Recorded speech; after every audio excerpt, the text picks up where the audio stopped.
미리 이야기한다면 한글이 세계에서 유일한 자질 문자다. 그러니까 가장 발달된 문자 체계를 갖추는 건데 세계의 어느 학자들이 다 인정을 하고 있어요. 그건 좀 오늘 이 수업의 그 마지막 분에 할 그 이야기입니다. 학생 여러분 안녕하십니까? 2022년 제1학기 문학작품의 읽기 비대면 동영상 강의를 시작하겠습니다. 지금 할 강의는 제3강입니다. 문화사의 관점에서 본 언어와 문자 지난번에 제1강 때 했고요. 그때 다 못해서 지금 오늘 이어서 제1강을 이어서 제3강을 공부하겠습니다. 지난번에 어디 가지고 공부했느냐 하면요. 지난번에 어족에 관한 이야기를 많이 했습니다. 그 어족설과 좀 정반대의 학설 내지는 가설이라고 일컫는 언어의 뿌리가 하나다.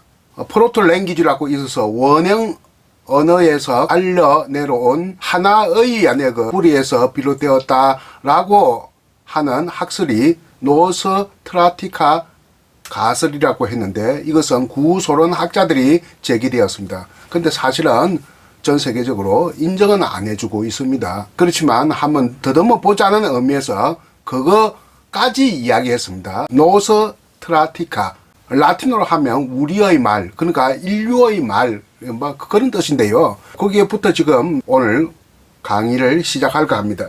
원형적인 언어의 공통성을 지니고 있다는 사례 중의 하나를 고려해서 볼 수 있겠습니다. 세계 지도를 펴보면 어떻습니까?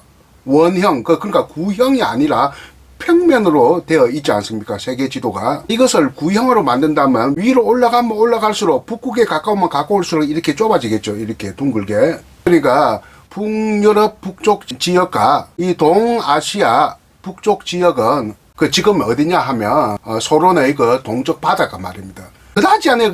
거리가 생각보다 멀지 않습니다. 대신에 적도로 내려가면 내려갈수록 우리가 떠오르고 있는 평면의 지도보다는 좀 더 넓어집니다. 사실은. 위로 올라가면서 이렇게 둥그러니까 이렇게 좁아지겠죠. 북유럽 바닷가와 동아시아 대륙의 바닷가는 그렇게 생각보다 우리가 상상하는 것보다는 그렇게 거리가 멀지 않은데 그쪽으로 왔다 갔다 하는 고래가 그쪽으로 주로 북쪽에서 주로 안에 이렇게 있었던 것 같은데 그러면서 좀 남쪽으로 내려오기 시작한 것 같은데요. 우리 한반도에도 엄청나게 고래가 많았어요. 과거에는. 조선시대 때 일제강점기만 하더라도요. 그러니까 그 북쪽 지역에서 생성된 하나의 언어가 아니었겠느냐. 그래서 K 언가와 L 언가와 우리말로 하면 기역과 리얼 언가 소리 값이 이렇게 값으로 구성된 게 고래다. 전 세계적으로 상당히 많은 분포를 가지고 있다. 중국어는 아닙니다. 그런데 중국은 대륙이니까 사실 바다 문화하고는 조금 거리가 멀거든요. 우리말 고래 1997년 국어학자 김민수 선생이 지은 아주 두꺼운 책 여기에 있습니다만 우리말 어원사전에 고래를 보니까 어원미상의 낱말이라고 되어 있는데 어원미상의 낱말은 아니고 이 전 세계의 그 공통 언어가 아닌가 할 정도로 한때 논의가 된 적이 있었으니까 전혀 다른 이야기가 되겠죠. 포유류에 속하는 고래류 동물의 총칭이다. 이건 무슨 그야말로 안에 국어사전에 있는 서술에 지나지 않습니다. 그리고 어원은 미상이다. 이 정도밖에 안 돼 있어요. 최근은 굉장히 두껍습니다만. 그러나 고래의 어원은 노스트라티카의 관점에서 설명할 수밖에 없다. 북유럽 쪽에 그 우랄 어족이 있습니다. 우랄 어족은 어족치고는 참 빈약한 어족이에요. 유럽 대륙에서는 대부분 인도 유럽 어족입니다.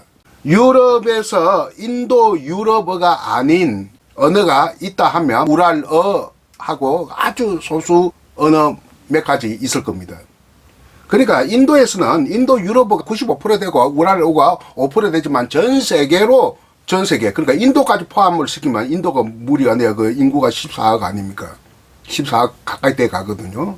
그렇게 본다 하면 참 인도 유럽어의 세력의 100분의 1도 안 되는 우랄어족이 지금 현재 존속하고 있어요.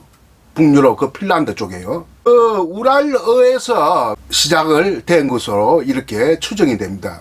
그러니까 K와 L 언가를 가진, 우리말로 한다면 기역과 리얼의 소리값을 가진, 그리고 아시아대로 동쪽, 북쪽, 동북 지역에도 같이 그렇게 KL 언가를 가진 고래란 말이 있었을 것이다. 그러면서 자기들끼리 이렇게 좀 북극적으로 이렇게 왔다 갔다 하지 않았겠느냐, 이렇게 추정을 해볼 수 있겠죠.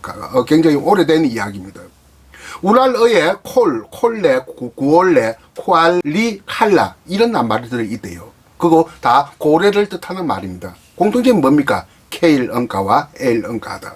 이것이 고래에 해당되는데, 원래 고래라는 뜻은 큰 물고기란 뜻이에요. 고래라고 하는 말은 우리가 지금 알고 있는 고래를 지칭하는 것뿐만 아니라 좀 포괄적으로 큰 물고기. 그러다 보니까 지금의 고래, 상어, 해마 이게 다 고래인 거예요.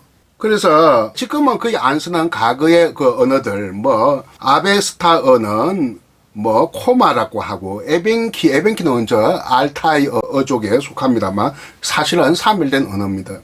빠르게 날렵 물고기를 칼림이라고 하고, 이 우랄어의 옛날에는 우랄 알타이 어족이라고 했거든요. 한국어의 기원도 우랄 알타이 어족이라고 우리 젊을 때 그렇게 배웠는데 지금은 전혀 이야기가 달라집니다. 우랄 산맥이 있는데 어떻게 서로가 통했을까요? 통하지 못했거든요. 특히 중간에 빙하기도 있었는데, 우랄 산맥이라고 하는 거대한 유라시아 대륙을 가로지르는 산맥이 있었으니까 바닷가로 가면 이렇게 서로 통할 수는 있겠습니다만, 북극어를 이렇게 하면 이 육로로는 통할 수 없거든요. 그러니까 우랄어와 알타이어는 서로 다른 개념의 언어다. 지금은 그렇게 보고 있습니다. 우랄 어족, 알타이 어족은 서로 분리된 어족이다. 옛날처럼 우랄 알타이 어족이라는 말을 쓰지 않습니다. 우리 젊을 때 한국어의 기후는 우랄 알타이 어족이다 하는, 그거는 지금은 수십 년 지나면서 거의 인정을 안 하고 있습니다. 우랄어에서 라틴어에 영향을 줘서 상어를 스코알루스라고 했어요. 스코알루스. 한때 한 10년, 한 20년 됐나요?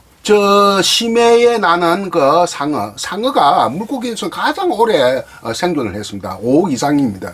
그래서 바다의 동물 중에서는 상어가 오래되고, 육지의 동물 중에서는 가장 오래된 게 바퀴벌레라고 하나요?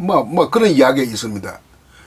어쨌든 이 상어는 상당히 항암 물질을 가지고 있는 우리 인간에게 몸에 좋습니다. 그리고 그거 심해에 있는 상어 추출물로 건강보조식품을 만들어서 한때 크게 유행된 적이 있었어요. 스코알렌이라고 하는 건강보조식품이 있었는데, 스칼루스라고 하는 상어를 지칭하는 라틴어에서 비롯된 것이고요. 이 스칼루스가 서자가 떨어지고 쿠자가 떨어져서 알루스만 남은 거예요. 이 알루스가 남은 채 영어에 영향을 주어서 웨일이 됩니다. 알루스가 웨일입니다. 그러니까 다 이렇게 우랄어 에서 라틴어에서 영어까지 내려오면서 같은 어원이다 이렇게 볼 수 있고, 동아시아에도 우리나라 고래, 만주는 칼리무와 고래, 일본어는 구지라라고 합니다. 일본어는 그 앞에 나오는 게 기역과 키역이 좀 애매해요. 그래서 쿠지라라고 해도 됩니다. 구지라, 쿠지라, 고래, 칼리무, 이게 이제 동북아시아의 고래인데 서로가 같다는 이야기고요. 남쪽까지 영향을 줘서 아프리카 소말리아어 칼리운, 남아랍어 케일까지 이렇게 영향을 주게 되면서 전 세계적으로 하나의 언어가 되었다 하는 얘기가 되겠는데요. 또 중국어는 또 아닙니다. 그 고래 경자를 썼는데 이 경자가 중국어 발음 어떻게 하는지 저도 잘 모르겠어요. 그런데 상당히 많은 언어가 KL 언가를 머금고 있다는 점에서 원형적인 공통성을 가지고 있지 않느냐, 그런 얘기를 갖다가 하게 됩니다. 노스트라티카 가설이 맞다고 한다면 어족이란 말은 의미가 없어지는데, 지금으로서는 그 계란으로 바위치는 격이다 이렇게 보면 되겠죠. 우리하고 영어 전혀 어족의 관계가 없지 않습니까? 정말 한국어와 영어는 정말 지구 반대편에 있는 나라 가장 먼 쪽에 있기 때문에, 하나는 인도 유럽이고 하나는 알타이어니까 상당히 거리도 멀고 문명적 교류도 없었고, 고대에는 특히 말이죠. 그 노스트라티카 가설에 근거를 두면 이것도 같아야 되거든요. 같을 게 없지 않습니까? 근데 실제 또 뭐 같은 게 있는데, 첫째 우스갯소리로 한국어에서 긍정을 나타내는 말은 예입니다. 예. 그리고 조금 더 공손하게 하면 네 하겠죠. 예. 이 예와 중국에서 긍정의 뜻을 나타내는 말이 한자로 시자를 써서 중국어 발음은 쓰라고 해요. 그리고 중국 영화 보면 고기 끄덕끄덕면서 쓰 하는 것은 맞다 그래 그 뜻이거든요. 한국어 예와 중국어 쓰가 합쳐서 영어 예스다. 뭐 이렇게 우스갯소리로 아재 개그식으로 이야기하는 사람도 있는데, 이것이 필연인지 우연인지 알 수가 없습니다. 우리말과 영어에 유사한 점이 있어요. 특히 농경 문화와 관계되는 것. 자, 불을 뭐라고 하느냐? fire. 철자대로 읽으면 피레라고 읽습니다. 이게 불하고 좀 비슷해요. 그리고 숯은 SOOT, 수트라고 하거든요. 숯. 거름 혹은 탄 부분, 이것을 우리는 탔다고 탄인데 영어로는 텐이라고 하죠. TAN, 텐. 선텐. 여러분 그런 말 들어봤죠? 또 그리고 보리를 뭐라고 합니까? 영어로 barley. 아주 비슷하지 않습니까? 또 밀과 비슷한 기장이라는 그 곡식이 있어요. 밀과 비슷한 기장을 영어로는 밀렛이라고 합니다. 밀과 비슷하다. 그리고 말과 소의 똥을 영어로는 덩이라고 하거든요. DUNG, 똥과 덩. 그리고 말, 특히 앞말을 영어로는 mare라고 하는데 철자대로 읽으면 마레거든요. 말과 마레. 그리고 호미를 갖다가 HOE, 호라고 하고 삽을 쇼벌이라고 하거든요. 이런 농경 문화와 관련되는 것은 서로 좀 일치한 부분이 있다 하는 겁니다. 전혀 한국어와 영어가 닮아야 할 이유가 전혀 없는데도 불구하고 이렇게 닮은 것을 두고 우리는 어떻게 판단해야 하느냐 생각의 여지를 남기겠다 하는 이야기입니다. 아까 제가 노스트라티카가 어족설에 도전을 한다는 그 자체가 뭐라고 했습니까? 바위에다 계란 던지는 객이라고 할 만큼 아직까지는 이 노스트라티카 가설은 학문적인 체계를 갖추기에는 아득해 보이고요. 논리보다는 객설의 수준에서 얘기거리로 알맞는 느낌을 줍니다. 술 한잔 마시다가 사람들끼리, 학자들끼리 이야기할 때 서는 말처럼 느껴진다. 이런 말들을 우리는 객설이라고 하거든요. 우스갯소리로. 지금까지는 지난번에 이어서 문하사의 관점에서 본 언어와 문자, 이때까지는 언어에 대한 이야기를 했습니다. 지금부터는 문자에 대한 이야기를 하겠다는 이야기입니다. 문자 같으면 가장 오래된 문자는 상형 문자죠. 여러분 잘 알죠? 전 세계적으로 아직까지도 석가 같은 데 보존되어 있고 우리나라에도 딱 한 군데 있습니다. 조금 이따가 그 이야기를 할게요. 문자라 하면 가장 세계의 그 대표적인 문자는 알파벳 문자죠. 알파벳은 그리스 문자, 이 그리스 문자도 어디에서 영향을 받았는데 그것도 좀 이따 이야기하기로 하고, 그리스 문자가 알파베타로 시작된다 해서 알파벳입니다. 우리말로는 이것을 자모라고 하는 게 맞습니다. 자음과 모음을 합쳐서 자모. 아들 잘자 어미 모자 자모라고 하면 되겠고, 이 자모를 알파벳이라 하는데 알파는 모음이고 베타는 자음입니다. 이렇게 그리스 문자는 알파벳으로 시작해가지고 요즘 코로나 이름인 델타 오미크론을 지나가지고 마지막이 뭡니까? 오메가입니다. 성경에 있죠. 나는 알파요 오메가다. 그게 뭡니까? 시작이요 끝이다, 이 이야기입니다. 그리스 문자 자모 체계는 24자입니다. 24자입니다. 그래서 그리스 24자모가 그리스 알파벳입니다. 우리 한글을 영어로 뭐라고 하느냐? 우리도 일단은 음속 문자입니다만 음속 문자보다 좀 더 발전된 또 문자 체계로 보는 생각들이 있습니다만 그 역시 좀 이따 이야기를 하고, 영어로는 우리의 한글을 코리안 알파벳이라고 합니다. 우리도 자음과 모음으로 이렇게 분리되죠. 자음과 모음으로 분리되지 않은 것을 우리는 음절 문자라고 하거든요. 자음과 모음으로 분리되는 것을 음속 문자라고 하고요.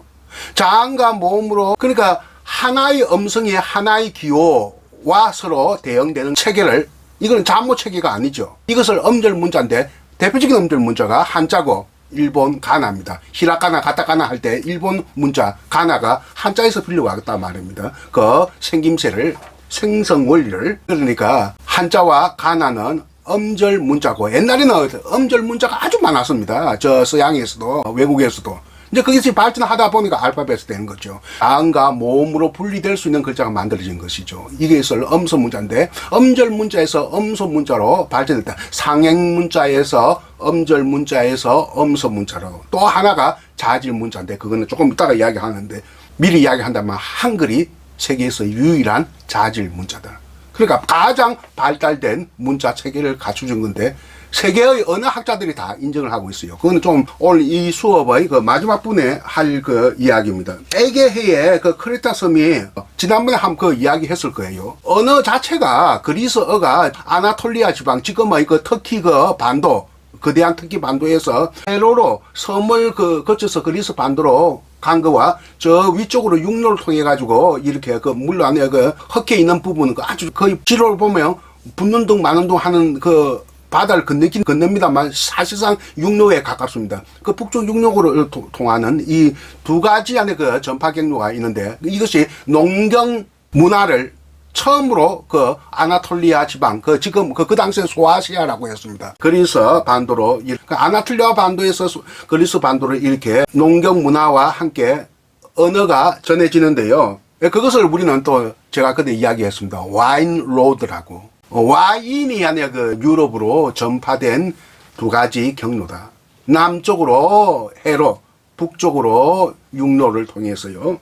언어도 그렇고 농경도 그렇고 와인도 그렇고. 글자는 그런데 어떻게 되느냐 하면, 글자는 조금 얘기가 달라집니다. 고고학자 에반스라고 하는 유명한 사람이 있죠. 선사 크레타 문명, 이것을 미노스 문명이라고 하는데, 크레타 통치자가 그 미노스 왕이기 때문에 미노스 문명이라고 해요. 거기에는 기원전 1600년 전, 지금부터 한 3700년 전에 상형 문자에서 한 걸음 진부한 선형 문자, 줄무늬 모양, 그러니까 그림 모양의 글자를 상형 문자라고 하고, 줄무늬 모양의 글자를 선형 문자라고 합니다. 그러니까 상형 문자에서 발달된 것이 선형 문자, 선형 문자에서 발달된 것이 음절 문자, 음절 문자에서 발달된 것이 음소 문자. 이게 알파벳입니다. 음소 문자에서 발달된 마지막 단계가 자질 문자인데, 이 자질 문자는 세계에서 유일한 게 우리 한글이다. 이렇게 보면 되겠습니다. 그 가장 발달된 문자 체계를 갖추고 있다. 이 선행 문자가 A가 있고 선행 문자 B가 있어요. A는 그렇게 많이 남아있지 않은데 해독이 불가능합니다. 선행 문자 B는 어느 정도 이 해독이 가능한데, 이것을 미케네 그리스어라고 하죠. 한 10만 개 넘는 자료가 있다고 해요. 여기저기에서 발견되고, 그리스 본토에서도 발견되고, 미케네 섬에서도 발굴되고 있네요. 선행 문자 A, 선행 문자 B. 선행 문자는 아직 음절 문자의 단계에 미치지 못한 글자입니다. 그러면 그리스 문자 형성에 직접적으로 영향을 주는 것은 어떤 문자일까요? 그것은 자모가, 그러니까 자음과 모임이 쪼개지는 음소 문자 알파벳의 그 기원을 페니키아 문자밖에 없어요, 세계적으로. 페니키아는 지금 어디냐 하면 시리아와 레바논, 그러니까 지중해 가장 동쪽에 붙어 있는 육지가 바로 페니키아입니다. 지금은 시리아, 레바논 국경에 해당됩니다. 한때 독자적인 해양 세력으로 발전한 것이 페니키아입니다. 그러나 페니키아는 해양 세력이었지만 페르시아에게 지배를 받고 그리스에게 지배를 받고 로마 제국에게 지배를 받으면서 근근히 살아왔는데요. 그래서 고대 식민지 형태의 로 안에 이렇게 살아왔지만 인류사에서 크게 기여한 것이 있습니다. 문자를 만들었다는 것입니다. 그 문자가 최초의 알파벳이다. 그러니까 문자를 만들어가지고 그걸 가지고 교역, 그러니까 요즘 말로 하면 무역의 수단으로 삼았던 것입니다. 페니키아어는 인도 유럽어하고는 관계없습니다. 지금의 그 아랍어 계통이라고 할 수 있는 셈어군이라고, 히브리어와 아랍어 계통인 셈어군입니다. 셈어군의 하이어군에 속하는데, 페니키아 자모 체계, 문자 체계는 22가지입니다. 페니키아 22체계를 갖추고 있는데, 기원전 13세경에서부터 나타나는데요. 이것이 그리스 문자에 영향을 주면서 그리스 문자, 즉 음소 문자, 자모 문자가 이렇게 형성됩니다. 그리스 사람들은 이걸 또 아주 머리 좋게 안에 개량을 시켰어요. 이 페니키아 자모 알파벳을. 그래서 기원전 8세기경에 자기 식대로 만든 문자를 맙니다. 알파, 베타, 무슨 감마부터 시작돼가지고 델타, 오미크론에서 오메가로 연결되는 24자의 안에 잠모 체계를 해서 그리스어는 나도 그리스어를 좀 공부를 해볼까 해서 현대 그리스어, 일단 현대 그리스어를 공부를 해야 고전 그리스어를 공부할 수 있잖아요. 그래야 좀 더 사실상 더 쉽습니다. 난 이런 것도 모르고 옛날에 20여 년 전에 바로 그 고전 그리스어 공부를 해가지고 사실 안에 큰 성과를 거두지는 못했습니다. 자료는 엄청나게 많이 남아 있습니다. 있지만 이 고전 그리스는 인류사에 기여한 게 얼마나 많습니까? 호메로스 서사시의 사포의 서정시의 소포클레스의 그 비극, 그리고 플라톤 아리스토텔레스의 철학 하면서 굉장히 안에 인류사에 기여한 게 크고, 이 고전 시대의 그리스어다. 우리나라에서는 고전 히랍이라고도 보통 이야기합니다. 히랍이란 말은 것은 헬라스라는 뜻인데, 헬라스를 그 일본식 한자어로 빌어와서 쓴 말이 히랍입니다. 그리스라고 하는 말은 옛날 고대 그리스 사람들은 쓰지도 않았던 말입니다. 뒤에 훗날에 로마가 아직 생기기 이전에 그 로마가 땅이 더 큰데 그리스보다 식민지 지배를 했거든요. 그리스가 강성할 때. 그때 마냐 그라치아 라는 말을 갖다가 썼어요. 큰 그리스. 그런 말을 썼는데, 자기들이, 그러니까 이탈리아 반도에 사는, 그게 큰 안에 아직 안에 제국이 형성되지 않은 이탈리아 반도 사는 사람들이 지배를 받으면서 우리는 땅은 우리가 더 크단 말이야. 그래서 마냐 하는 것은 크다는 뜻이거든요. 미대한, 그레이트 그 뜻이는. 마냐 그라치아. 그라치아. 그러니까 그라치아라는 것은 이종족이라는 뜻은 그런 뜻인데, 로마 이전의 안에 사람들이, 그러니까 원시 로마인들이 그리스를 두고 그라치라는 말을 갖다가 붙인 말입니다. 우리말로 하면 별로 기분 안 좋은 말, 오랑캐 같은 그런 말이에요. 그 말을 하면서 우리는 그러면 큰 그리스다, 큰 그라치야, 마냐 그라치야다. 요즘 말로 한자로 쓰면 대히랍이다. 참 우리는 중국을 보고 소중화라고 하지 않았습니까? 옛날 우리의 성리학자들이 소중화를 했는데, 이 안에 원시 로마인들은 뭐라고 했냐 하면 큰 그리스다, 대히랍이라고 이렇게 이야기했습니다. 식민지 지배를 받으면서도. 그에게서 유래된 말이 그리스가 된 거예요. 자기들이 그리스라고 말하지 않았어요. 통일국가가 아니잖아요. 그리스는 다들 도시국가다 말입니다. 도시국가지만 같은 우리는 한통속이다. 이 한통속의 개념이 헬라서거든요. 그러니까 헬라서가 한자로 표기하면 히랍이 됩니다. 그래서 고전 히랍이란 말은 그냥 고전 그리스어라고 하는 게 좋은데, 이 언어가 한때 인류사를 크게 지배를 했단 말입니다. 지금 현대 그리스어 언중수가 1000만 명밖에 안 돼요. 우리나라 서울 인구밖에 안 돼요. 그러니까 우리나라에서 나온 현대 그리스 책은 최근에 나온 거 딱 한 권밖에 없어요. 왜? 언중수가 1000만 명, 서울 인구밖에 되지 않으니까. 그러나 한때 인류사에 크게 기여했고, 그리고 비잔틴 제국, 그러니까 동로마 제국의 수도인 콘스탄티노플에서는 궁중으로서였고, 그리스 정교라고 하는 그 기독교 일파가 있지 않습니까? 우리는 로마 카톨릭은 알아도 그리스 정교는 잘 모르지 않습니까? 우리나라에는 이 그리스 정교의 제이어라고 하는 거 종교적인 언어를 말합니다. 라틴어가 종교적인 언어이듯이 이것도 사용되어 있고, 현대는 그리스어가 언중수가 1000만 명밖에 안 되지만 이탈리아 반도 제일 해안가 지방에 아직도, 이탈리아 반도 남단 해안 지역에서도 아직도 쓰고 있다고 합니다. 이런 사실을 미뤄볼 때 그리스 이주민들이 자기의 알파벳을 어디에 전해줬다? 이탈리아 반도에 전해줬다. 그것이 로마자입니다. 그러니까 그리스 문자는 로마자에 영향을 주게 된다. 알파가 A가 되고 베타가 B가 되고 이런 식으로. 그때가 기원 전 8세기경인데 로마가 제국화되면서 이 로마자가 제국의 문자가 되는 것이죠.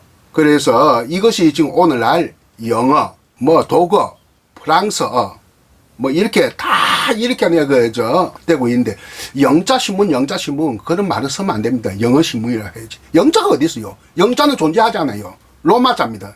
우리가 알고 있는 영자는 로마자다. 그래서 로마 알파벳은 21자, 그러니까 21체계, 문자 체계로 이루어졌지만 발전을 거듭하면서 모낭 글자가 둥글기 시작하면서 델타가 이렇거든요. 세모거든요.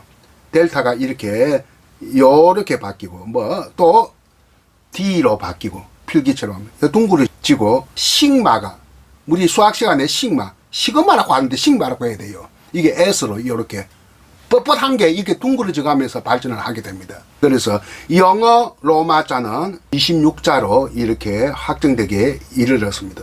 그래서 인도 유럽어는 로마자로 사실상 정착되었다. 그리고 인도 유럽어 한쪽은 또 키릴 문자로 이렇게 정착을 합니다. 9세기에 그리스 정교의 그 전도사인 키릴로스가 새로운 또 문자를 만듭니다. 그것이 오늘날 러시아, 무슨 우크라이나, 저게 그 옛날에 그 위성국가였던, 그리고 중앙아시아, 심지어는 몽골 문자까지 쓰는 키릴 문자. 그래서 세계적으로는 지금 로마자와 키릴 문자가 가장 힘이 세다. 또 한자도 그렇고요. 일본 가나와 한글은 일단 쓰는 사람이 여기에 비하면 숫자가 엄청나게 적지 않습니까? 이 한자가 나는 참 국어 선생으로 오래 살아왔습니다만 2008년인가 2월 달에 이탈리아 갔습니다. 피렌체에서 가장 오래 있었죠. 로마도 있었고 피사도 가보고 베네치아도 갔습니다만 대부분은 피렌체에 있었는데, 피렌체 가면 골목골목마다 다 이 상점이 많이 있는데 상점마다 제품 설명서가 있어요. 8개 외국어, 그러니까 이탈리아어를 제외한 8개 외국어로 문자로 이렇게 제품을 설명하는 설명서가 있는데 우리 한글이 있었어요. 그러니까 한국어를 피렌체 사람들은, 시민들은 세계 8대 국제어라 이렇게 인정을 했다는 겁니다. 한 가지 빼고는 잘 모르겠는데 어쨌든 간에 이렇게 8대 외국어 중에 영어, 프랑스어, 독일어, 스페인어, 이것도 또 반드시 들어가겠죠. 그 다음 중국어, 한국어, 일본어, 7가지. 한 개는 뭔지 잘 모르겠습니다. 안 들어간 것은 아랍어, 러시아어, 이런 힌두어, 우리보다 훨씬 언중수가 많은 언어의 문자이면서 들어가지 않은 것도 많이 있었어요. 그걸 볼 때 피렌체에서는 한국어를, 또 한글을 8대 지역으로 보고 있다는 것은 이게 그때에 비해서 더 지금 한류가 확장 일로에 있기 때문에 확실히 우리는 8대 국제어에 해당된다. 한국어는. 또 한글은 8대 문자에 해당된다. 이렇게 볼 수 있겠고, 나는 국어 선생으로서 이때만큼 기쁜 적이 없었다 하는 것을 말씀드립니다. 언중수도 우리가 좀 많아요. 10이든가 11이든가. 독일어 언중이 우리 앞에, 한 칸 앞에. 프랑스어 언중이 우리보다 한 칸 뒤에입니다. 그 왜 그럴까요? 프랑스어인이 인구가 우리보다 인구가 많은데 우리는 또 남북한 합해야 되지 않습니까? 한국어 언중은 남북한 합하니까 우리는 8, 9천 되지 않습니까? 근데 프랑스는 한 7천밖에 안 돼요. 언중수도 한 10일인가 거기에서 왔다 갔다 할 겁니다. 그러나 앞으로는 더욱더 한류 때문에 우리 언어가 더 안에 가치와 위상을 높여지리라고 보입니다. 여러분들 두루 포털 사이트가 아니라 학생 종합 무슨 정보 시스템에 올리라고 해서 그렇게 올려놨을 겁니다. 학생들이 두루 포털 사이트를 잘 모른다고 해요. 역시 이것을 출력을 해서 봐야 제대로 공부가 됩니다. 보면 한자에 대한 이야기는, 이 한자는 그야말로 안에 표의 문자이기 때문에 말로선 듣고는 이해가 안 되죠. 거기에 보면 한자는 유목생활기원의 한자가 있고 농경생활기원의 한자가 있다. 그러니까 양자가 포함된 착갈선자, 아름다울 미자, 뜻의자 이런 것은 양자가 포함되었으니까 이것은 유목생활을 할 때 만들어진 상형문자에서 비롯된 글자일 거다. 이런 얘기가 되어 있거든요. 그 유목생활과 관련되는 이 단어가 지금 또 서 있는 것이 표본. 갑자기 변하는 것을 표본하다 하는 거. 이거는 표본이라는 말은요, 표범의 무늬가 아름답게 변한다 하는 것을 뜻하는 거거든요. 표범 있지 않습니까? 명수. 그 털의 무늬가 아름답게 변한 데서 표변이라는 말에서 비롯됐거든요. 그렇게 굉장히 오래됐죠. 교활이라는 말은 참 교활하다 하는 것도 이거 교활, 낭패를 당했다 할 때 낭패, 유해했다 하는 거, 미루었다 하는 거, 이런 거 다 이거 짐승들하고 관계되니까 유목 문화의 소산일 것이다 이런 말을 했고요. 배화자 요소가 들어가는 한자들이 많이 있거든요. 이것은 이제 농경시대에 진입해서 생긴 한자일 것이다. 벼하자는 조세할 때 세금을 뜻하는 조자와 세자 다 벼하자가 포함되고, 사적이다 공적이다 할 때 사자도 벼하자가 표현되고, 조화할 때 화자도 벼하자가 되니까 글자 속에 알곡을 뜻하는 말입니다. 알곡이 들어가 있으면 이것은 농경 문화의 적이 뚜렷해 보이는 말이다. 그러니까 재산 또 사유재산이 이제 인정되는 것이 뭡니까? 농경생활 때부터 시작됐다. 그리고 농경생활을 하면서 내가 그 가족들, 친척들 또 사회의 공동 구성원들끼리 조화를 이루어야 되거든요. 협업을 해야 되거든요. 그래야 농사를 짓거든요. 개인적으로 농사를 못 짓거든요. 그러니까 짐승을 잡고 뭐 수렵 채취할 때는 개인적으로 했지만 농사는 여럿이 모여서 지어야 된단 말입니다. 그러니까 항상 이렇게 조화롭게 살아야 되거든요. 그래서 알곡이 들어가는 조화할 때 알곡에다가 바로 안에 그 입구자를 넣어서 조화롭다 할 때 조화랑 글자가 생겨났다. 뭐 이런 얘기들이 있는데 보면 압니다. 읽어보면 알고요. 균열이란 말은 거북이 등에 옛날에 점을 쳤단 말입니다. 그러니까 청동기 시대 때 만들어진 한자로 된 문자다. 균열. 그러니까 거북 등이 갈라졌다 하는 말. 봉기. 이것은 안에 진시황 때 나온 말입니다. 진시황이 죽고 나서 그 2세 황제 호해가 바로 안에 더 아버지보다 더 안에 백성을 핍박하니까 여기저기에서 벌떼처럼 일어났다. 벌떼처럼 일어났다 이 말이 봉기입니다. 오늘도 쓰지 않습니까? 민중봉기. 뭐 이런 말을 갖다가 합니다. 봉기란 말은 사마천의 사기에 처음 등장하는 단어라고 해요. 뭐 이렇게 여러 가지 안에 한자를 통해서 그 문화사를 우리가 진도해 볼 수 있다는 것. 그리고 문명의 시작을, 문명 만들말 지난번에 이야기했습니다. 뭐라고 했습니까? 미개라고 했지요. 문명의 시작을 어느 시점에서 봐야 되느냐? 여러 가지 의견이 있을 수 있습니다. 불의 사용이냐? 유목과 농경이냐? 수레바퀴의 발명이냐? 문자 생활의 시작이냐? 여러 가지 있지만 그 중에 하나가 바로 수레가 물건을 전달하는 거라면 생각의 전달은 문자거든요. 그래서 수레바퀴와 문자가 상당히 어떤 선진화된 문명에 해당될 것이다. 불을 사용하는 것은 조금 후진적인 문명이 아니겠느냐. 거기 다 단계가 있습니다. 가장 후진적인 것은 불의 사용. 그 다음 단계는 뭡니까? 유목과 농경. 그 다음 단계가 바로 뭡니까? 수레바퀴. 그리고 수레바퀴가 굉장히 의미가 있다는 겁니다. 이렇게 물건을 유통한다니까. 자급자족에서 물물교환 시대로 바뀌어가면서 이 유통할 수 있는 게 수리거든요. 그리고 문자 생활은 생각을 전파하는 것이니까 종교 같은 것들, 학문 같은 것들. 그러니까 상당히 선진된 문명이다. 이렇게 볼 수 있겠고요. 이 수레바퀴는 문명의 상징문인 수레바퀴는 히타이트 문명 굉장히 오래됐죠. 수메르 문명 다음입니다. 수메르 문명이 가장 인류의 오래된 문명이에요. 지금부터 한 5천년 됐어요. 그 히타이트는 뭐 한 4천년, 3,500에서 4천년 되지 않겠어요? 그때 이미 생겨난 게 수레바퀴인데, 그것이 안에 무슨 비단길을 타고 와서 중국으로 전해지는지 어쩐지, 또 그리고 같은 인도 유럽 어군이니까 이렇게 서로가 잘 안에 통하죠. 그래서 안에 인도로 간 것 같아요. 히타이트 문명에서 인도로 가가지고 그 불교의 그 법륜이란 말이 있지 않습니까? 진리의 수레바퀴를 불교에서는 법륜이라고 합니다. 이런 안에 수레바퀴는 상당히 문명하고 말과 수레가 한 세트가 되는 중국 문명사에 문자와 함께 기여한 흔적이 아주 큽니다.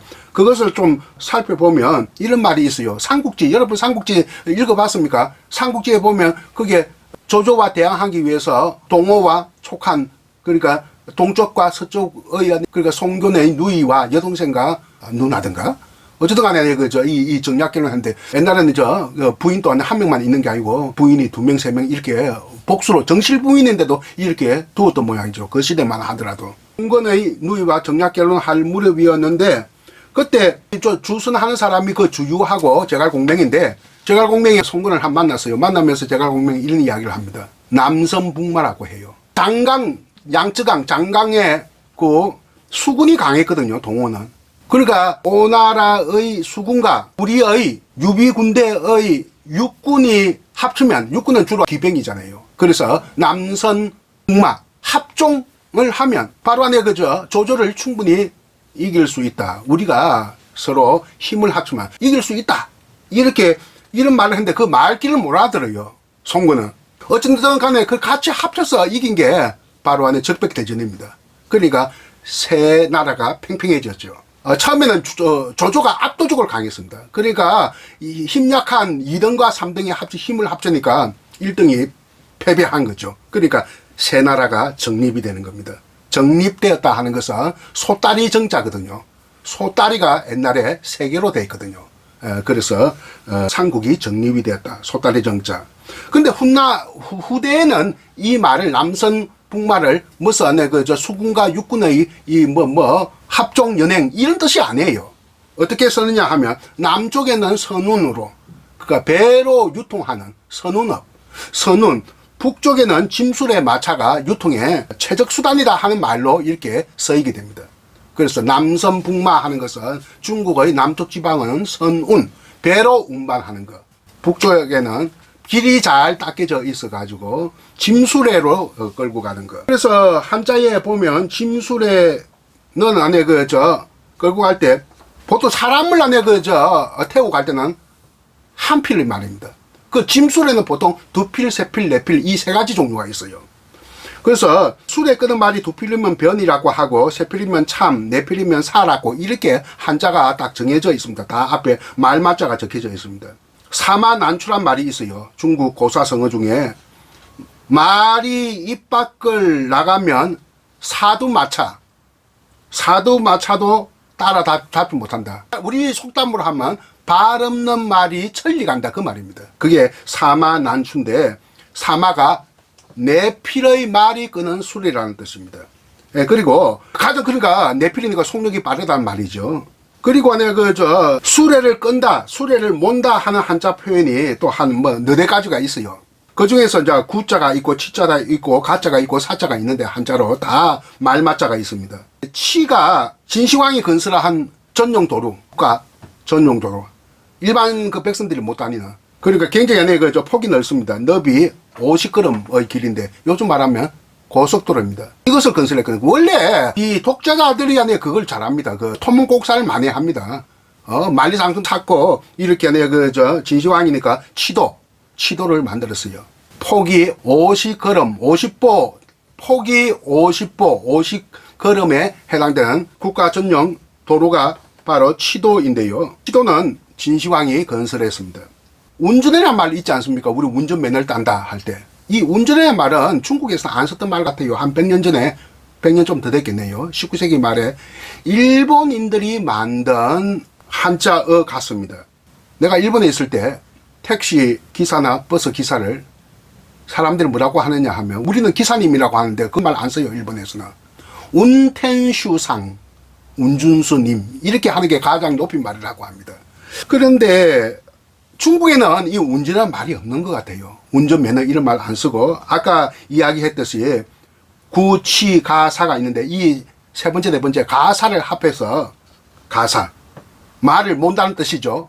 가도 말을 몬다, 사도 말을 몬다 이런 뜻인데 이 가사를 합해서 운전이라는 개념으로 사용을 하고 있습니다. 중국어 발음으로는 짜시라고 합니다.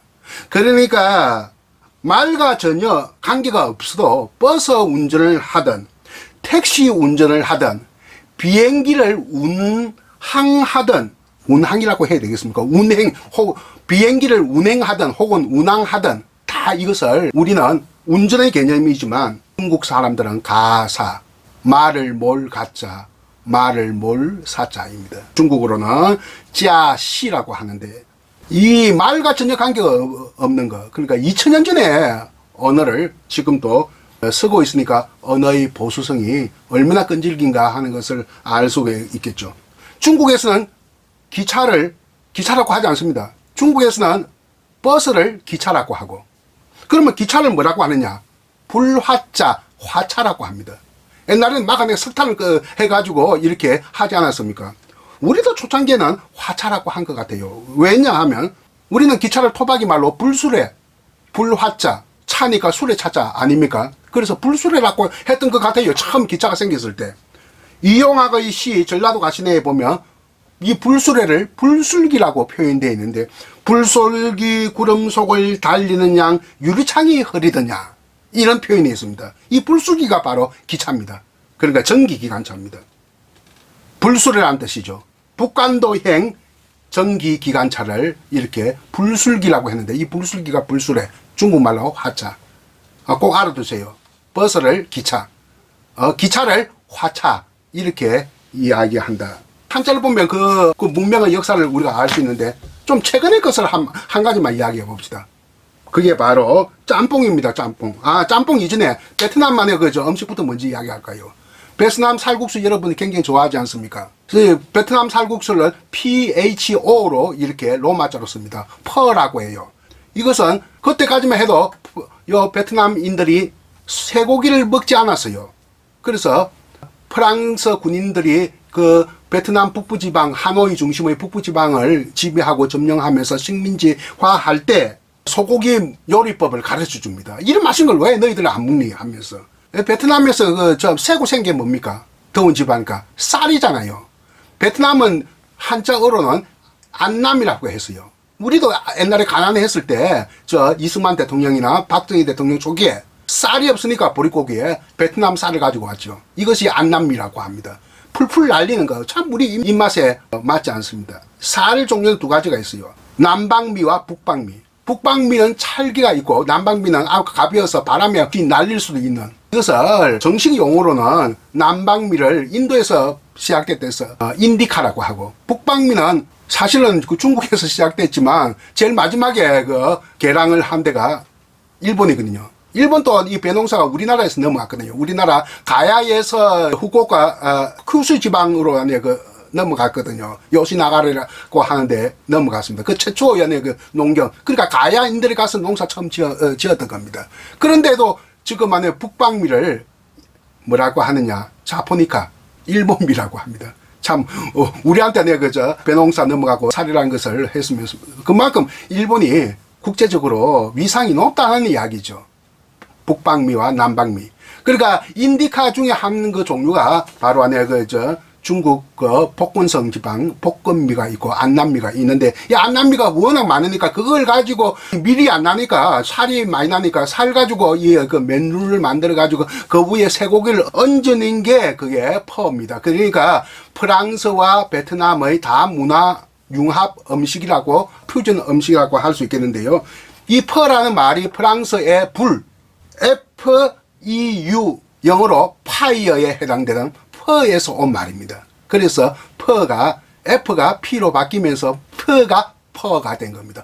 거기에서 또 특히 쇠고기를 얹으면, 살국수에서 쇠고기를 얹으면 퍼보라고 하고요. 닭고기를 얹으면 퍼가라고 합니다. 근데 우리나라 사람들 뭐 퍼보, 퍼가 이런 말 갖다 서지 않고 통 떨러서 사 잡아서 뭐라고 합니까? 살국수라고 해요. 이게 바로 언어의 차별입니다. 이 다문화 시대에 그래서는 안 됩니다. 언어의 차별인데, 우리는 이탈리아 국수를 뭐라고 합니까? 스파게티라고 하지 않습니까? 왜 밀국수라고 하지 않고 스파게티를 하느냐? 근데 왜 하필이면 베트남 국수는 퍼라고, 혹은 퍼가, 퍼보, 이런 말을 하지 않고, 왜 살국수를 하느냐? 이게 언어의 차별이다. 우리가 보는 시각이, 베트남, 라오스는 좀 저개발 국가고, 이탈리아, 프랑스는 문명국이다 하는 그 뭔가 모르는 어떤 그게 우리 편견에 사로잡혔기 때문에 그런 말이 있었다. 그래서 우리가 언어를 배우는 목적은 또 하나의 요즘 다문화 시대에 있어서 차별의 언어를 극복하는 것이다 하는 것도 여러분들이 문화사의 관점에서 보는 언어와 문자 시간에 배워야 할 부분이다. 그러면 우리나라 문자에 대해서 이야기할게요. 가장 오래된 문자는 경남 남해군 이동면 양하리 석각인데, 뭐 그림 같은 게 있어요. 그게 분명히 글자입니다. 상형 문자인지 음절 문자인지도 아직 모릅니다. 해독은커녕 우리의 초유의 문자는 그렇게 경남 남해군 산에 이 큰 바위에 이렇게 새겨져 있는 글자다. 그 정도 알아두고요. 세종대왕이 1443년 12월에 한글을 창조했고, 이게 반포를 3년 했거든요. 1446년에 했거든. 왜 이렇게 3년이나 걸리느냐? 이게 또 비밀스러운 이야기입니다. 처음에 실록에 보면 1443년에, 그때는 훈민정음이라는 말이 없어요. 언문을 창제했다. 언문 27자, 27자를 창제했다고 되어 있습니다. 이때 언문이라는 말은 그 당시에는 가치중립의 언어다. 그 이후에 언문은 비칭 내지는 멸칭이다. 낮춰서 부른 말이다. 그 당시에는 가치중립의 중국 주변에 있는 나라의 언어를 방언이라고 했습니다. 요즘 또 방언이라는 말 쓰지 않습니까? 또 중국 주변에 있는 나라의 방언을 표기한 그 고유한 문자를 언문이라고 했습니다. 뒤에는 이 언자가 속된, 상스러운 이런 뜻으로 뜻이 부과되면서 후대에는 언문을 비칭 내지는 멸칭으로 여겨져 왔다. 세종이 1443년에 업문을 창제했다 하는 말이 있을 시대에는 업문은 중국 아닌 주변의 민족들이 만든 고유문자라는 뜻입니다. 우리나라뿐만 아니라. 그때 반대한 채말리 일파들 27자 업문만으로 좋게 출세를 하고 무슨 배설을 할 수가 있습니다. 이게 말이 안 됩니다. 한자가 수천자 수만자 배워도 출세 못하는데 겨우 27자 배워서 출세하는 일이 벌어집니다. 그리고 뭐 때문에 고생스럽게 성리학을 공부하겠습니까? 뭐 이렇게 이야기해요. 그러니까 뭐 과거 제도와 성리학 때문에 이렇게 만든 것을 만들어 놨는데 만든 것을 반대한다 하니까 이게 말이 안 되는 거죠. 그러면서 채말리 그 일파는 채말리 상소문 올렸을 때 신묘 창물 운지라고 했어요. 참으로 임금님께서 창물 사물을 창조하는데 운지 지혜로움을 발휘하는 것이 신묘하다. 아주 칭찬을 했을 때 그 칭찬 맞아 내 기분 나빠했어요. 크게 대노를 합니다. 뭐 내가 똑똑해서 내가 글자를 만들었냐 하면서 백성들을 위해서 만들었지 뭐 이런 식으로 하면서 이때 채말리 일파의 논리를 보면 국가가 누구를 위해서 존재합니까? 해야 합니까? 백성을 위해서 존재해야 되는데 과거 제도나 그 국가 이데올로기 성리학을 위해서 존재하는 건 아니지 않습니까? 이런 게 볼 때 좀 만약 오늘날 관점에서 볼 때 이 논리들 중에서도 아주 어거지 논리, 억지 논리가 아니냐 이런 생각이 들고요. 근데 업문 27자 창제하고 나서 3년 후에 훈민정음 28자가 확정해서 반포가 되거든요. 3년 동안 무슨 일이 있었느냐? 중국어 한자음을 어떻게 발음해야 되느냐 하는데 고심을 3년 동안 한 거예요. 그러면서 세종이 왕자 공주들에게 숙제를 냅니다. 어떻게 했으면 중국어 발음을 우리가 새로 만든 우리 시간에 그 글자로 이렇게 해야 되냐. 변음, 토착에 관한 문제를 풀어봐라. 변음, 소리가 어떻게 변했느냐. 중국어 원래의 발음이 어떻게 조선식으로 변했느냐. 목단이 모란으로 이렇게 어떻게 변했느냐 하는 거. 뭐 토착, 이 토착이라는 말은 그 국어학자들 사이에도 아주 의견이 분분한데요. 한자 한문에 붙여준 조사음이 문법적 요소를 어떻게 붙일 것인가, 토를 어떻게 달 것인가, 토를 달다 이런 뜻이 아니겠느냐 이런 생각이 들고요. 3년 동안 세종과 채말리 일파가 논쟁하는 과정에서 나타난 말이 목단으로 표기해야 되느냐 모란으로 표기해야 되느냐 이런 말을 했거든요. 세종이요. 목단은 중국어에 가깝고 모란은 완전 우리식으로 변형이 된 거다 이란 말입니다. 그러니까 뒤끝이 니얼로 되었다. 이거 유어만 아닙니까? 목단은 지금의 북경어로는 무단이라고 합니다. 북경어는 받침이 거의 없습니다. 옛날부터 그래요. 세종 때부터 그랬어요. 남쪽 중국어 발음은 받침이 있었고 북쪽 중국어는 받침이 없거나 사라져가고 있었습니다. 지금도 마찬가지이죠. 중국이란 발음을 중국이라고 하지 않거든요. 쫑구어, 중구어 이렇게 하거든요. 국이 구어가 됩니다. 이렇게 받침이 사라진 거예요. 수백 년 전부터. 예, 그러나 남쪽 말은 지금도 안에 받침이 남아있다고 합니다. 남쪽 중국어는 받침을 보존하려고 하고, 북쪽 중국어는 받침을 하지 않으려고 한다. 근데 우리나라 한자음은 T 발음이 L 발음으로 바뀌는 유어마, 우리 토착어에서도 디귿이 지어서로 바뀐 경우도 많습니다. 구지듬을 옛날 중시국어 구지듬이 지금 구지람이 되었어요. 디귿이 니얼됩니다. 이런 것을 유어마라고 하고, 출발이라는 말을 한번 보세요. 한자 말 출발. 우리는 출발 이렇게 하죠. 출발이지만 중국어는 저 오음, 아까 말하는 송건 그 남경 쪽에, 상해 남경 쪽에 그쪽 발음을 오음이라고 합니다. 오나라가 있다 해가지고. 그러니까 중국어로서는 변방이죠. 중국어로서 가장 옛날에 주류가 되는 장수성을 가진 데가 장안과 지금은 서안, 중국말로 시안이라고 하죠. 서안과 낙양이 바로 중국의 중심부였습니다. 그게 오랫동안 때 있다가 한 1000년 전부터는 북경 쪽으로 올라갑니다. 그러니까 원래 중국의 중심지는 서쪽입니다. 장안과 서안이고 1000년 전부터 지금까지 중국은 북경입니다. 서쪽에서 북경. 그러니까 동쪽은 항상 변방입니다. 남경이 그 중심인데 그 남경 발음을 중심 발음을 오음이라고 했어요. 오나라가 있다 해서 일본 사람의 한자 발음은 오음이 대부분입니다. 오음이에요. 원래 중국의 그 서쪽 안에 그 장안 그 낙양 쪽에 그거를 한엄, 한날 할 때 한엄이라고 하고요. 북경 그쪽에 북쪽 지방을 뭐라고 하느냐면 당엄이에요. 당나라 엄이란 뜻이 아닙니다. 당나라까지가 한엄을 썼고 당엄은 뭐냐 하면 송나라, 명나라, 청나라의 언어다. 이렇게 보면 되겠습니다. 그런데 세종대왕 때는 바로 안에 그 명나라가 썼는데 명나라의 그 본고지가 바로 난경이거든요. 그래서 난경을 수도로 정할 것이냐 북경을 수도로 정할 것이냐 이걸 두고 왔다 갔다 했어요. 갈피를 잡지 못했어요. 왔다 갔다 하다가 마지막 순간에 북경으로 정하고 왜? 계속 수도를 북경으로 해왔으니까 금나라 시대 때부터 원나라 이르기까지. 그러니까 해왔으니까 북경이 안에 이제 서울로 계속 이어지고 원래 주원장의 본고지였던 난경은 양도 안에 제2의 도시가 돼버린 거예요. 그런데 언어는 난경어입니다. 한동안 난경어고 그 몇 대까지 저거는 손자 때까지 내려간 그 다음까지는 난경어입니다. 그러니까 세종대왕 때까지는 난경어가 중국의 주류 언어인 줄 알았기 때문에 중국이라는 말을 난경어로 둥국입니다. 그래서 나라 말삼이 둥국에 달아 문자와르 이렇게 이야기되거든요. 왜 북경어 중구어니 종구어가 아니냐. 그때까지는 아직까지는 주원장의 영향 때문인지 난경어가 국가 공용어였다. 받침 있는. 내가 중국어 교수한테 물어봤어요. 중국 발음 종구어냐 중구어냐. 애매모호하지만 그래도 종구어인 것 같아. 이렇게 이야기를 했어요. 난경 정부가 또 하나 있었어요. 현대사에. 그 이후에 한참 수백 년 후에. 장개석.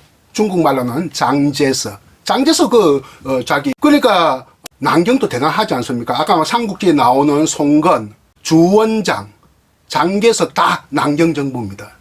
이 난경, 그러니까 장개석은, 장제서는 중국이라는 말을 발음할 때 중구어, 중구어 이런 말 한 번도 쓴 적이 없어요. 둥기이라고 썼어요. 그래서 나라 말삼이 둥기에 달아 이렇게 된 겁니다. 그래서 그 현실은 우리는 우리말 받침에 리얼이 엄청나게 많습니다. 이 리얼은 중국어와 일본에는 없습니다. 그래서 출발이라는 말을 일본어로는 슈파츠라고 해요. 슈파츠라고 출발을 하지 않습니다. 그리고 현재 북경어로는 출발을 추파합니다. 그러니까 아예 받침이 없어지니까 추파가 되는 것이죠. 중국어는 추파, 일본어는 슈파츠, 한국어는 출발. 세 나라의 언어가 어떤 관점으로 지향하고 있는가를 잘 보여주고 있죠. 우리는 될 수 있으면 리얼화한다. 그러니까 유음. 그러니까 가장 듣기 좋은 소리가 한국어다는 이야기입니다. 그래서 내가 중국 사람들 가만히 들어보니까 리얼 발음이 참 좋거든요. 그러니까 내가 북경의 그 젊은이들이 지금 리얼 발음으로 끝나는 거. 뭐 하다가 얼 하면서 아무 뜻 없어요. 뭐 하다가 얼 하는데 우리말로 뭐 했습니다를 했습니당 하는 거하고 똑같습니다. 그러니까 이것을 뭐라고 하느냐. 중국어의 얼화 현상이라고 합니다. 얼화 현상이라고 하는 것은 그냥 듣기 좋은 소리로 내기 위해서 아무 뜻하고 관계없이 뭐 하다가 얼 이런 말을 씁니다. 리얼이 듣기 좋다는 것을 중국의 젊은이들도 깨닫게 된 것이죠. 우리는 리얼이 굉장히 많이 있습니다. 그래서 우리말이 굉장히 아름답고 이것을 우리는 유음하는데 미국식 영어도 리얼이 많거든요.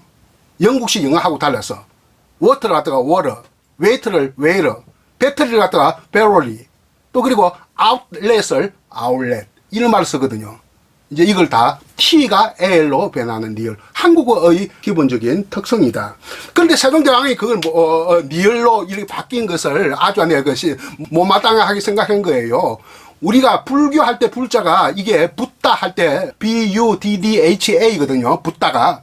이것을 중국 사람들은 그래도 보존을 하면서 하면서 이렇게 불교를 일본어는 부추교네요. 부추교. 그리고 지금 현재의 북경어로는 포지아우 이렇게 쓰거든요. 불교를 포지아웃이라고 받침 없이. 우리는 불교 이렇게 T를 L로 이렇게 바꿔서 불교, 불타 이렇게 부처를 갖다 불타라고도 하거든요.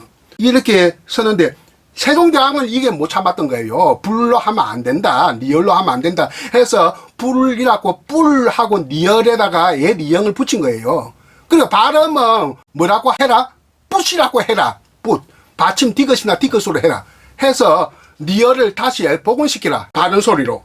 이것을 이영보례라고 해요. 이 이영보례, 레는 니얼을 보충한다. 그 말입니다. 니얼 발음을 하지 않는다. 그 말이에요.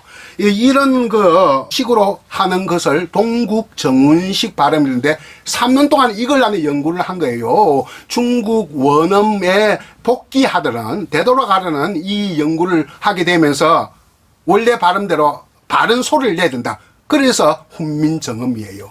정음, 바른 소리를 낸다. 정음. 훈민정음이란 말이 사실은 본래 어른은 지금 우리의 입장에서 볼 때 별로 기분이 안 좋은 말입니다. 사실 그게 그렇습니다. 27자에서 28자로 바뀌는데 현실음은 소군이라고 했어요. 우리식 발음.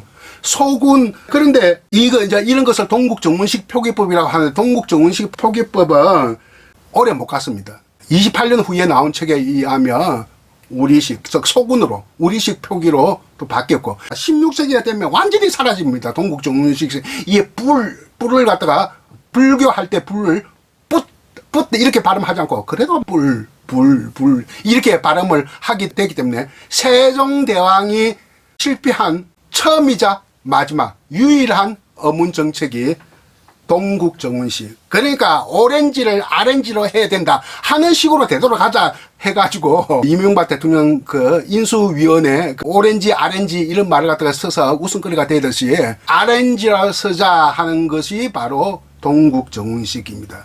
그러니까 우리 현실을 무시한, 현실음을 무시한 원음 지상주의. 이것이 안에 그만큼 안에 고민거리였기 때문에 한 3년 걸렸다 하는 겁니다. 어쨌든 간에, 그리고 가장 중요한 이야기 딱 한 가지만 더 할게요. 세종대왕 만들 때 어제서문. 원래는 한문으로 되어 있습니다. 원문이. 훈민정음은 새로 만든 글자 이름이기도 하고 책 이름이기도 합니다. 훈민정음이라는 책의 원본은 세종 때 만들었습니다. 그것을 은혜문, 국역본으로는 그로부터 13년 후가 지난 세조 때 13년 후에 우리 글자로 번역되었습니다. 즉 나라 말씀이 딩귀에 달아 이런 식으로 한 것은 그 원본이 나온 13년 후입니다. 거기에 보면 유소용언이라는 말이 나오고 있거든요. 말하고자 할 바 그 말입니다. 그리고 종부덕신기정이라는 말이 있는데 백성들이 문자 생활을 하지 못한 데서 오는 안타까움의 인지상정, 인간의 그 보편적인 감정, 그게 정의예요. 그 감정을, 그 인지상정을 끝내 부덕이 펼치지 못한다.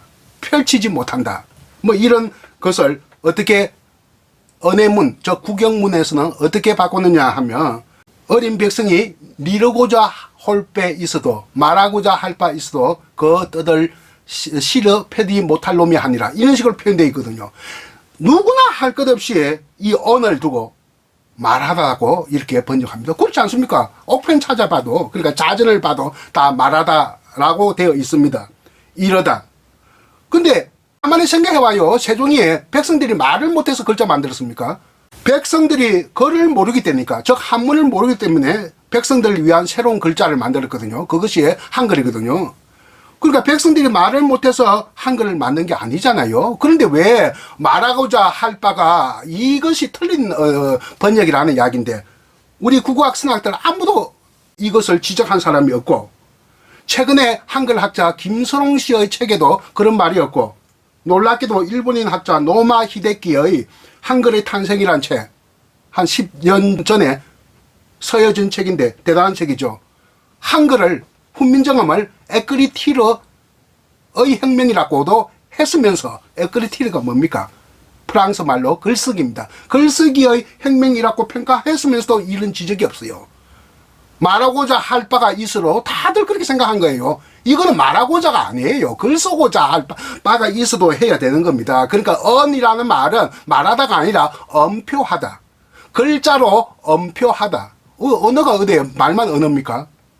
문자 언어도 있지 않습니까? 엄표, 이 언을 갖다가 엄표라고 해야 돼요. 글자로 엄표하다. 그래서 어리석이 백성이 글로 표현할 바가, 글로 사용할 바가 있어도 글을 모르니까 글로 표현하지 못해, 글을 사용하지 못해 나는 이 글을 만들었다 해야 이게 논리적으로 합당한 말이에요. 절대 이제 앞으로는 말하고자 할 바, 이러고자 할 바 이렇게 되어서는 안 된다. 이게 원문도 잘못되고 언해문도 뭔가 잘못됐기 때문에 세종의 진정한 뜻이 바로 드러나지 않았던 겁니다. 그러니까 글쓰기입니다. 말하기가 아니라 글쓰기다. 글쓰기의 혁명이다. 뭐 이렇게 봐야 되겠고요. 효과가 당장은 없었지만 참 효과가 많고 정치적인 효과가 컸어요. 왜냐하면 임금이 직접 안에 한글로 훈민정 한글로 이렇게 백성들에게 내리는 글들이 있어요. 특히 임진왜란 때 김해 백성들, 김해가 완전 임진왜란 소굴이니까, 저 왜군들 소굴이니까 어쩔 수 없이 그 부역을 하는 거예요. 그러니까 내가 이제 부역을 하다가 이제 잡혀오면 또 처형이 있잖아. 그러니까 선조가 김해 백성들이 왜군들에게 부역한 것을 보고 너희들이 목숨을 부지하려고 얼마나 노력을 했겠느냐. 부역한 것을, 왜군에게 부역한 것을 용서해 줄 테니까 절대 내가 너희를 해코지 하지 않을 테니까 그냥 도망쳐 와라. 도망치고 올 때 군사 정보를 가지고 오면 천민이라도 면천을 해주고 일반 백성은 뱃을 내려주겠다. 이런 말까지 했거든요. 그것을 한글로 쓴 거예요. 언문교서는 선조 이후에도 많이 있었어요. 이 언문교서를 읽어보면 이게 눈물이 아니 흐를 수 없는 내용들입니다. 이런 것이 임금이 백성에게 직접 한글로 이렇게 글로 쓰는 것을, 글로 써서 이렇게 배포하는 것을 언문교서라고 하고, 베슬라치가 백성에게 한글로 이렇게 쓴 것을 언문방문이라고 하고요. 그러니까 백성들이 익명의 글쓰기, 요즘 말하면 인터넷으로 남을 비방하는, 그러니까 정치적인 목적을 가지고 이렇게 한글로 막 써가지고 종이에 써서 이 뿌리는 것을 언문백서, 언문투서, 언문교서라고 하는데 이것이 빈번하게 사용되어 있습니다. 이런 것 사용한 것을 통해 가지고 백성의 정치적인 위상이 한 단계 한 단계 높아지고, 조선 말에 이르면 신분 질서에 대한 성찰을 통해서 신분 질서를 성찰하는 그 수단으로서 한글을 사용하면서 백성이 나라의 주인으로 자리를 잡아가는 일에 기여를 하고, 일제강점기는 주권을 일본 제국주의자에게 빼앗기는데 나라의 주인됨이 회복되기를 염원하는 해방의 무기로 한글이 기능을 했다 하는 겁니다.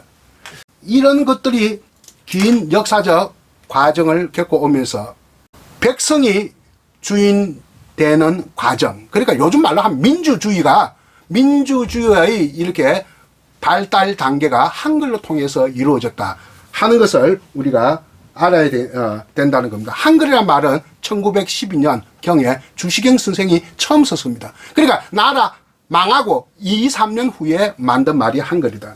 이 한글이라고 하는 말은, 언문이란 말은 비칭이니까 한글은 한 하는 것은 크다, 하나, 하늘, 결의, 나라, 이런 다양한 의미를 내포한 말이죠. 한강도 원래는 한가람, 우리말 토박이 말인데 이거 언젠지 모르겠지만 이게 한자로 갖다 붙이는 거예요. 이 갖다 붙이는 것을 뭐라고 하느냐? 부해. 그런 말 들어봤죠? 경강부해 하듯이.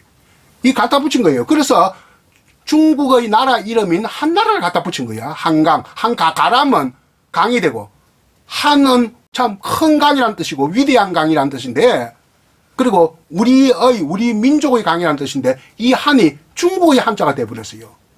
전한, 유방이 안에 세운 나라가 한 나라 아니에요. 그게 전한, 후한도 망하니까 유비의 삼국지의 유비가 개성한 데서 만든 나라가 촉한이에요. 촉한. 그러니까 전한, 후한, 촉한 하듯이 그 한자를 쓰는 거예요. 한강. 그게 아니고 큰 강, 위대한 강, 우리 민족의 강이라는 뜻에서 한가람입니다. 이런 것을 우리는 부해 현상인데, 생각이라는 말은 순수한 우리 토박이 말인데 어느새 날생자 깨달을 각자를 써놓게 되는 거예요. 이게 바로 안에 부해 현상인데, 윤동주가 한글을 갖다 그렇게 잘 썼지만 또 이 생각을 갖다 날생자 깨달을 각자 서는 이 잘못을 한번 또 저지르기도 했습니다. 일제강점기 말에 조선의학회 사건이 있었지 않았습니까?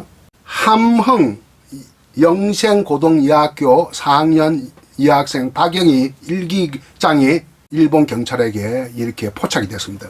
오늘 구글을 사용하다가 선생님께 구중을 들었다. 물론 일본어로 썼습니다. 이게 경찰이 이 구구가 그러면 너희 선생이 누구냐? 구구가 처음에 일본어인 줄 알았어요. 옛날 다 구구를 일본어로 했으니까. 알고 보면 조선어인 거야. 구구가 일본어여도 이게 문제고 조선어여도 문제인데 조선어가 더 큰 문제인 거야. 이게 알고 보니까 얼마 전까지 경성고등여학교에 정태진이라는 교사라는 것을 알고 선생 그만두고 서울에 올라가서 한글학회 회원으로 한글학회 일을 하고 있었어요. 이때부터 일파만파 엄청나게 33명이 붙잡혀가지고 상고를 하고 마지막 기각당한 날이 해방된 이틀 전입니다. 그러니까 33명, 그 중에 2명이 돌아갔었어요. 33명의 이분들이 고생 많이 했습니다. 많이 했는데 이 안에 그 33명 중에서 그때 우리나라 도가 13도였는데 서울까지 합하면 14개 지역에서 경남이 제일 숫자가 많아요. 9명이 됩니다. 33명 중에서. 그러니까 3분의 1에 가까웠다. 27%에 해당된다. 그것도 핵심 인물들이 돌아가신 이윤재, 이경로, 최현배 이런 핵심 인물 3인방 이 사람들도 다 경남 사람인데 이경로는 해방되고 북한에 가서 김일성을 구워 삶아서 완전히 한글 전용 정책을 취합니다. 최현배는 남한에서 크게 기여를 하게 되죠. 우리나라 이승만 초대 내각에 2분이 요 33인 중에 2사람이 들어갔습니다. 한 사람은 초대 문교부 장관 안호상 선생, 어령 사람은 진주 바로 옆에 어령 분이에요. 또 그리고 초대 법무부 장관 이인 변호사입니다. 이 2분이 큰 역할을 했습니다. 이인은 얼마나 한글주의자냐. 그때 33명 감옥생활 하면서 고생도 했지만 장애인이었습니다. 이분이 전 재산을 희사해 가지고 한글 회관을 만들어서 지금도 저 서울 그 강안문 옆에 가까운데 한글 회관이 있는데 그것은 이인 초대 법무부 장관의 사제로서 이렇게 만들어진 겁니다. 그 아들인 이 옥씨는 프랑스 가가지고 그 손녀가까지 이제 변호사를 하고 있는데 프랑스 그 재외 국민을 대표하는 사람입니다. 이게 고구려 민족 형성과 사회라고 하는 역사학자, 프랑스에서 한국사를 가르치는 일찍이 그 프랑스 갔습니다. 그리고 내가 본 안에 고구려 역사 중에서 이 책만이 좋은 책이 없어요. 이 책 최고의 안에 역사 연구소입니다. 안호상, 이인 이런 사람들 때문에 한글 정책을 했고 그리고 박정희로 넘어오면서 정권이 박정희 씨도 역시 안에 이승만의 한글 전용 정책을 개성을 했거든요. 왜 그러냐? 박정희는 공부를 할 때 일본어를 공부를 했습니다. 근데 한글은 알았죠. 한글은 너무 쉬우니까. 자기 형이, 그러니까 김종필 국무총리의 장인인 자기의 그 형이 그때 구미에서 무엇을 했느냐 하면 동아일보 지국장을 하면서 그때 이강수의 1930년대 이강수의 이수신 장군 안에 소설을 연재를 했는데 그걸 거의 다 읽었다는 거야. 자기 형이 안에 동아일보 지국장이니까. 그러면서 안에 어릴 때 한글로 이강수의 이수신을 읽으면서 큰 안에 마음의 감동을 받았는데 한글로 읽었거든요. 자기는 한글 학교에서 배운 적이 없지만 이제 이런 거 때문에 박정희 때까지도 한글 전용을 취함으로써 오늘날 한국전쟁 이후에 최빈국인 한국이 경제적으로 10위권이고 아까 국제어 8위에 포함된다고 하지 않았습니까? 그리고 문맹률을 낮추면서 교육률을 높이는 정책을 취하면서 우리나라가 민주화도 성공을 하고 산업화도 성공을 하고 앞으로는 이렇게 정보화 시대의 제4차 산업 시대의 그것도 지금 성공하게 될 겁니다. 이것은 모든 것이 우리나라의 국위선양 이 모든 것은 한글에 있다. 나는 이렇게 보고 있습니다. 그래서 한글의 그 우수성은 독창적인 과학적이고 독창성 우수성은 1960년대 세계의 언어학자들이 이야기를 했어요. 미국의 하버드 대학의 라이 사오라고 하는 언어학자는 1960년에 가장 과학적인 문자라고 이야기를 했고 네덜란드 라이덴 대학교 최고 대학입니다. 네덜란드 라이든 대학교 그 포스라고 하는 언어학자는 1964년에 세계에서 가장 좋은 알파벳이라고 했고, 또 그리고 1966년에 미국 시카고 대학의 맥콜리는 유리 없는 과학적 문제라고 평가했는데, 이 1960년대 언어학자들의 평가가 바탕으로 해서 영국 리즈 대학의 샘슨이라고 하는 분이 그에 있어서 문자체계라고 하는 책 1985년에 나왔습니다. 더 이상 쪼개질 수 없는 각 음수를 몇 개의 자질로 묶을 수 있다. 단순한 음수가 아니라, 단순한 알파벳이 아니라 거기에도 자질로 이렇게 묶어져 있다. 무슨 코소리 아니야, 목소리, 무슨 소리 이렇게 하네, 이렇게 영어하고 다르게 자질로 묶어져 있기 때문에 더 이상 쪼갤래야 쪼갤 수 없는 자질 문자다. 그래서 한글이 세계에서 유일한 자질 문자다. 이런 이야기를 하고, 예, 그래서 아까 이야기했지만 상형 문자에서 선형 문자에서 음절 문자에서 음소 문자, 즉 알파벳에서 더 이상 쪼갤 수 없는 자질 문자로 나아가기 때문에 세계에서 가장 독창적이고 과학적인 문자다. 내가 일본을 자주 가는데 일본에 무슨 아니야 그 일본어로 뭐 소개한 것을 좀 보면 일본 사람이 이상하게 한국에 대해서 나는 절대 칭찬하는 게 없어요. 근데 한글을 갖다가 뭐 소개한 걸 보니까 세계에서 가장 과학적인 문자다라고 일본에서 이렇게 소개한 글을 봤습니다. 어느 박물관에서요. 그러니까 일본인들도 아니야 문자에 관한 한글이 세계에서 가장 우수한 독창적인 그리고 실용적이고 편리한 문자다. 뭐 이런 얘기를 했고요. 어떤 한의사가 김명호란 분이 한글을 만든 원리라는 책에서 체계 음소 문자라고 이렇게 강하게 주장을 한 게 있습니다. 이 사람은 오행을 많이 연구를 했어요. 오행. 우리 주역 오행 이게 한의학에서도 해당되지만 한글 창조 원리이기도 하거든요. 삼재인, 천지, 삼재. 자, 천지인 이게 바로 주역의 기본 원리다 말입니다. 이 안에 이런 것이 바로 우리 인체, 소우주인 인체하고도 관계 있단 말입니다. 이 사람은 서울대 사회학과를 나와가지고 딴 일을 하다가 뒤에 한의사가 되었다가 한의사 하면서 한글을 굉장히 연구를 한 거예요. 나보다 10살 많은 분인데. 그래서 체계 음소 문자라고 이렇게 강하게 주장했는데 사실은 샘슨이 말한 자질 문자하고 똑같은 개념이다. 이렇게 이야기를 할 수 있습니다. 외국 사람 중에서 한글에 대해서 많은 칭찬과 이렇게 자랑을 늘어놓은 사람 중에 한 사람으로 샘슨뿐만 아니라 일본의 여루시인 이바라기 노리코라고 하는 분도 한글로의 여행이라고 하는 책을 냈습니다. 아사히 신문사에 연재한 것을 아사히 신문사 출판부에서 낸 책이죠. 우리나라 말로도 번역이 되었습니다만 한글을 마치 편물, 뜨개질 기호와 같은 문자라고 이렇게 극찬을 하면서 한 것이 있는데 이분은 일본에서도 굉장히 유명한 시인입니다. 특히 현실주의 시인이고 친한파고 윤동주를 발굴해서 일본 고등학교 교과서에 윤동주의 작품을 실게 한 아주 공로자죠. 윤동주 이야기가 나왔으니까 윤동주가 왜 안에 감옥에 갔느냐. 딴 거 같으면 감옥에 안 갈 수도 있었는데 한글로 시를 쓰고 일기를 썼단 말입니다. 그 시를 쓰고 일기 쓴 것을 다 빼앗겨 가지고 지금 흔적도 없이 사라져 버렸는데 참 아깝죠. 그런 점에서 윤동주는 순국자입니다만 순국자이기 이전에 한글의 순교자다. 이렇게 볼 수 있다는 이야기입니다. 한글 이야기 여기까지 마치도록 하겠습니다. 안녕히 계십시오.